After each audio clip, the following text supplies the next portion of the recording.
இன்னைக்கு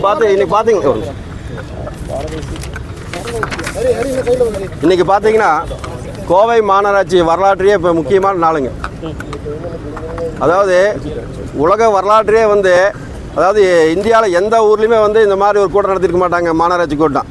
அது என்னன்னு பார்த்தா காலையில் ஒரு கூட்டம், 12 மணிக்கு பட்ஜெட்டுங்க. எந்த ஊரில் நடக்குமா? பட்ஜெட் கூட்டத்தன்னைக்கு ஏதாவது வேறு கூட்டம் நடத்தி பார்த்துருக்கீங்களா? அப்படி அநியாயம் இந்த கோவை மாநகராட்சியில் நடந்துட்டு இருக்குங்க. இந்த சாதாரண கூட்டத்தை பற்றி இப்போ பேசிங்கன்னா பட்ஜெட் இன்னும் 1 மணி நேரம் இருக்குது. இந்த சாதாரண கூட்டத்தில் பார்த்தீங்கன்னா 132 சப்ஜெக்ட்டுங்க. இதில் 54 சப்ஜெக்ட் ஒரு 4 நாளைக்கு முன்னாடி கொடுத்துட்டாங்க. நேற்று இரவு வரைக்கும் மிச்சம் 82 சப்ஜெக்ட் கொடுக்குறாங்க மாமன்ற உறுப்பினர்களுக்கு.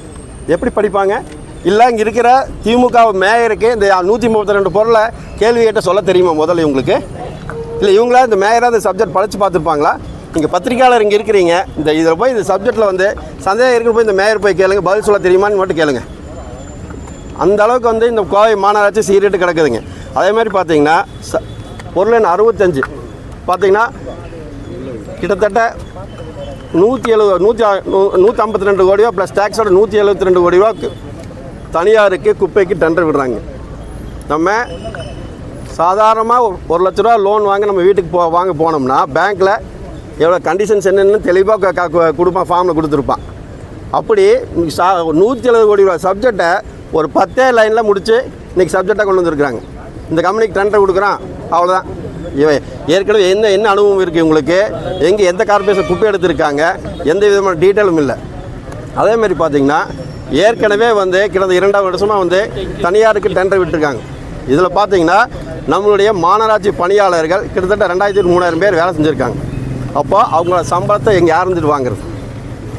அப்போ மாநகராட்சி ஊழியர்கள் வேலை செஞ்சு கொடுத்து அந்த கம்பெனிக்கார காசு எடுத்துகிட்டு போயிட்டுருக்கானா?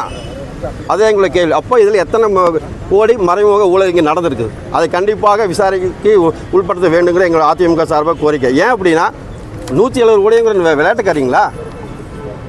குப்பைக்கு டெண்டர் விட்டு போட்டு அசால்ட்டாக டேபிள் சர்ஜ் மாதிரி கொண்டு உள்ளே சொருகிறாங்கன்னா அப்போ இதில் கேள்விக்கு சந்தேகக்குரிய விஷயமாக தான் இருக்குது. அதை ஆணித்தரமாக சொல்கிறோம். இந்த குப்பைக்கு தனியாக டெண்டர் கோவை மாநகராட்சியில் பெரும் அளவில் ஊழல் நடந்திருக்குது. ஏன்னா அவங்க ஒரு சிங்கிள் லாரியும் கூட கொடுக்கல, ஒரு ஆட்டோ கூட வாங்கி தரல. அவங்க நம்மளுடைய மாநகராட்சியுடைய நிரந்தர பணியாளர்களை வச்சு தான் குப்பை எடுத்துகிட்டு இருக்காங்க எல்லா வார்டிலையும். இது அவங்களுடைய டெண்டர் நாம்ஸுக்கு எதிரானது. அப்படி இருக்கும்போது அந்த மாநகராட்சி பணியாளருக்கு சம்பளத்தை வாங்கி கொடுத்துருக்காங்களா அவங்க ப்ரைவேட் கம்பெனிலேருந்து? அதுவும் இல்லை. நமக்கு மட்டும் தான் இப்போ சேர் பண்ணியிருக்கோம், ஆனால் அவன் பில் வாங்கி போட்டிருப்பானே. என்ன ஐயா இது? அதே மாதிரி பார்த்தீங்கன்னா நகரின் நடுப்பகுதியில் இருக்கிற லேஅவுட்டுக்குள்ளே போய் கோவை புதூர், பீளமேடு, கவுண்டம்பாளையம் அங்கெல்லாம் போய் கம்போஸ்ட் கட்டுறாங்க. கிட்டத்தட்ட 10 கோடி ரூபா செலவில். இப்போ வெள்ளலூரில் மின்சாரம் தயாரிக்கப்படும் சொல்கிறாங்க. அப்போ அப்படி இருக்கும்போது இந்த குப்பையில் நேரம் அங்கேயே கொண்டு வைக்க வேண்டியது. குப்பையிலேருந்து மின்சாரம் தயாரிக்கப்படும் பெருமையாக சட்டசபையில் பேசினாங்க, உள்ளாட்சி அமைச்சர் பேசினாங்க. அப்போ இந்த குப்பை இங்கேயே கட்டுறாங்க ஊருக்குள்ளே, அங்கேயே கொண்டு பண்ணிக்கலாம்ல.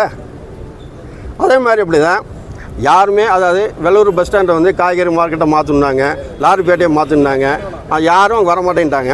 இப்போ யாராவது ஒரு லெட்டர் பேட் கம்பெனி வச்சு லாரிப்பேட்டைக்கு ஆரம்பிங்க சொல்லி கவர்மெண்ட்டுக்கு இதை அனுப்புகிறாங்க. ஆனால் சட்டசபையில் முன்னாள் அமைச்சர் SP வேலுமணியன் கேட்ட கேள்விக்கு பஸ் ஸ்டாண்ட் வரும்னு சொல்லி KN நேரு சொல்கிறார். அப்போ இந்த மாநகராட்சி சொல்கிறது உண்மையா, உள்ளாட்சித்துறை அமைச்சர் சொல்கிறது உண்மையா? இன்றைக்கி இந்த குப்பையை கொண்டு போராட்டம் பண்ணுறதுக்கான காரணம் என்ன?